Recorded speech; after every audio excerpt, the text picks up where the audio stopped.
The Lost Crafter, written by Jeffrey 1000. Chapter 3, Confrontation. Steve looked at the town in horror. Nothing extremely bad happened, yet. He was heading home after scouting the town and getting to know the people. He hadn't done anything bad other than steal a couple of books from the local library that would explain the history and geography and culture of this not-forsaken world. His invisibility would be enough to get him home. As he was leaving, however, he overheard a conversation. "Miss Sparkle," a stallion shouted to try and get her attention. "Miss Sparkle." "Yes?" She turned around. It was one of the royal guards. He was brown, with a dark brown mane. His backside was filled with a boulder on each side. He wore a golden chestplate and a helmet as well. "Sergeant Stonehoof," he said, giving her a salute. "I was here to inform you that we received your message about this creature, and are setting up camp right outside the Everfree Forest as we speak." "Okay," she responded. "Good luck." "Crap," Steve whispered under his breath. Twilight then turned to head home. Steve decided that he should follow the sergeant back to the barracks. He walked for a couple of minutes before coming upon what appeared to be a small military base. It was much smaller than the ones he served in back at home, but it was big enough to house a lot of guards. There were 2 barracks, a training ground, a briefing room, and a mess hall. Steve could tell they were coming with the intent to get in and out as quickly as possible. He wasn't sure how good they actually were at their job, so he didn't want to say if they were underestimating him or not. "Then again, I sent Nightmare Moon, a literal goddess, packing," he reminded himself. How much worse could the guards be? Steve decided to advance into the base just a little bit. Pressing his ear against the wall of the briefing room, he could hear the conversation happening. "I want the scouts to look here, here, here, and here," the leader said. It was the sergeant from earlier. "Yes, sir. We will sweep these areas first," one of them replied. The meeting room cleared after that. Squad 1 and 2, on me," Sergeant Stone barked at a couple of men. "Squad 3 and 4 with Corporal Eagle," he said, pointing at the man next to him. The soldiers did as he ordered. Steve watched as 2 squads of 20 each marched off into the forest. Wouldn't want to mess with them. Yet. He knew he could probably beat 1 to 5 of them, but he wasn't ready for a whole squad. For now, he'd have to test his luck later. Now it was time to head home. As Steve was heading home, he heard something that sounded like hoofsteps. Ducking behind a nearby rock, he saw where they were coming from. One of those darn squads was here. "Let's head that way," the leader said, pointing in the one direction Steve didn't want them to go, his home. "Hopefully he's this way," she continued. Steve was screwed. If he didn't distract them, they'd find his home. But if he did distract them, he'd have to go against at least 10 ponies by himself. Steve sighed, then stepped out of hiding. "Or I could be right here," he said. "Get him!" the corporal ordered. Steve got his shield up and blocked the first hit. Then he used his other hand to punch one guard square in the face. 2 more charged, but Steve jumped over them. He landed and deflected a beam of magic with his sword. "That's cool," he told himself. Looking at the beam he deflected another one.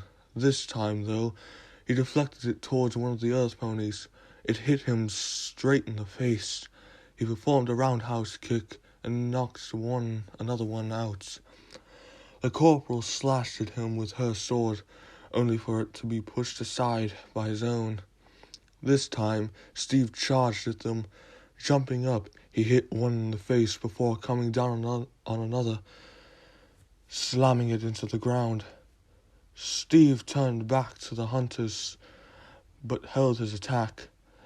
They, however, looked like they were about to charge. "Wait," Steve said. "What?"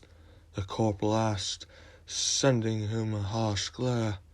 "Listen, I knocked 5 of your soldiers unconscious," he said, pointing to the unmoving ponies. "I'm not afraid to do it again. Before you say, even if you do win, I doubt you'll have enough ponies to get them all back," Steve pointed out. "So you could simply walk away, keeping all of your comrades safe, or we could fight it out and put them at risk." The corporal simply laughed in return. "So you think this is a 5-on-1? Steve's expression morphed to confusion, then to realization. Suddenly, 10 more ponies emerged from the brush. "So these are squadrons 3 and 4. "Now, we have a proposal for you," the corporal started. "Either you lay down your weapons and face the crimes you committed, or we bring you in by force." Steve laughed this time. "Do you really think I'm just going to lay down my weapon and surrender?" he said, smiling with no joy behind it. "Where I'm from, we have a saying, as long as I can stand, I'll fight. So, if you think I'm just gonna sit down and take it, you're dead wrong." He stood up, pulling out his sword and erasing his shield. He got in his battle stance. "Very well," the corporal said. "Attack!" Steve blocked a charging earth pony and deflected a magic beam at the Pegasus. Using the bottom of his sword, he hit another one on the head. He then jumped up, deflecting a shot in midair at the Pegasus, and threw an ender pearl. He landed not too far away from them, but enough to confuse them. "Where'd it go?" one of the guards asked. Steve figured now was his chance to escape. He began his sprint through the foliage. "There it is!" one of them shouted upon hearing him. Steve was just running now. He wasn't heading anywhere in particular. After a couple of minutes of running, he came upon what appeared to be a giant ravine. Turning back around, he saw his pursuers right behind. "Notch, I hope this works," he whispered right before jumping into the ravine. He pulled out his water bucket and quickly placed right before he hit the ground. "What the heck?" the corporal yelled in confusion. Steve gave them a 2-finger salute and began running away. "Iron Wing! Hawkeye! After him!" "Yes, ma'am," they said. The only 2 Pegasi left in the squad began their pursuit. They made quick ground and caught up to the sprinting crafter. Iron Wing flew in to attack, but was caught off guard by Steve's punch as he turned around. "Maybe you guys would have had me if you flew quieter," Steve said. Iron's comrade flew head on at Steve. Steve blocked the Pegasus with his shield and then uppercutted him. His body flew back and landed motionless. Iron Wing quickly flew over. Pressing her ear up against his chest, she heard her heartbeat. Looking back at Steve, her face wore a mighty rage. Just before she could act, Steve put a hand up. "Wait," she started. "Go take care of your comrade." Iron stared back at him with a confused expression. "Listen, if I beat you, then there's no way you will get the medical attention." She opened her mouth to argue, but Steve quickly cut her off. "And before you say you can beat me, consider this. Is his life worth it? Is it really worth putting his life at stake?" She closed her mouth and looked down. "No," she said, walking over to her comrade. "Exactly," Steve said. "Just know that this isn't over yet," the mare said. Steve finally got a good look. She had a white coat, a yellow mane, and emerald green eyes. Her flank had wings that appeared to be made of iron on it. "Hey, what's your name?" Steve asked quickly. "Why do you care?" "I don't really. Just a little curious." "Iron Wings." Now Steve understood why everyone had such weird names compared to the ones back in his world. It had something to do with the tattoo on their back. "I'm Steve," he said in response. "Well, guess what? I don't care, creature," she said, adding emphasis to the last part. Iron wasn't usually this angry. However, this time was different because she and Hawkeye had been childhood friends.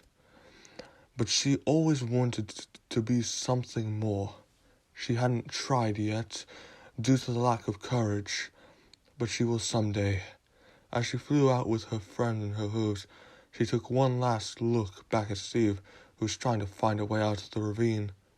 "Alright, so if I place the water there, I could swim up, pick it up, place it, and keep going," Steve told himself. He began his ascent up. After a long minute of that, he reached the top. Finally, I can head home in peace. Alright, everyone, so I hope you all enjoyed this new chapter. I'm going to try and upload every day or two. I'm not sure. But I'm hoping to get this entire story out soon. I'm very excited to read the next chapters. I believe next up is chapter 4, which, yeah. Anyways, I hope you all had a good, I hope you all enjoyed the video, and as always, thanks for watching, and I will see you all in the next one. Goodbye, and good luck.